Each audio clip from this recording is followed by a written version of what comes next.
the conversation that I have with people the most that kind of blows their mind is when they finally realize the benefits of compound interest on an investment. So you sit them down, you show them a compound interest calculator and you go, if you took away 200, 300, whatever a month at 9% for 30 years, look at that number.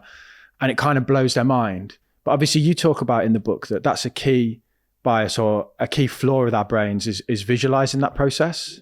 Yeah, this is called the exponential growth bias. And essentially people just really struggle to visualize how big exponential growth can become and how quickly it reaches huge numbers. And we saw that with the pandemic as cases were increasing, even though you only had like a small number of cases, say in February 2020. People, politicians, like the general public, just couldn't recognize that actually it would only take a few weeks for it to kind of infect, a really big proportion of the population. And, I was one of those people who just hadn't really registered it. And, it's a classic intelligence trap because I studied maths at Cambridge, but I still was not applying my knowledge of exponential growth. This was the R number. They were like, we need to suppress the R number because they were drawing the graphs, weren't they? Yeah. And, I think people realized, I realized it was dangerous, but I also thought I didn't fully realize how quickly it was going to grow and,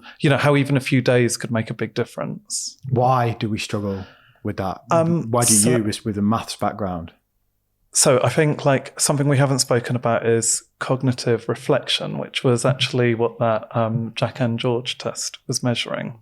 Okay. And that is when we just kind of use heuristics in the brain, so like rules of thumb.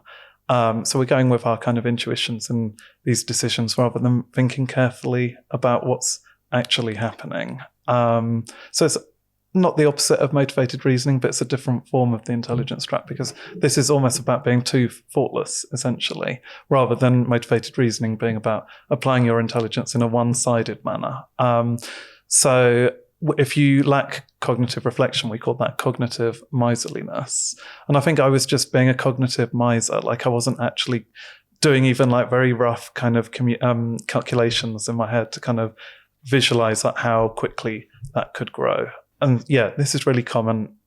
People who lack cognitive reflection, who are cognitive misers, tend to be more susceptible to lots of those biases that we mentioned. And cognitive reflection just doesn't really correlate well with IQ tests. So there's plenty of people who are super smart, but cognitive misers. What an amazing conversation. I learned so much about how we're all affected by confirmation bias. Click here if you want to watch the full interview with David Robson.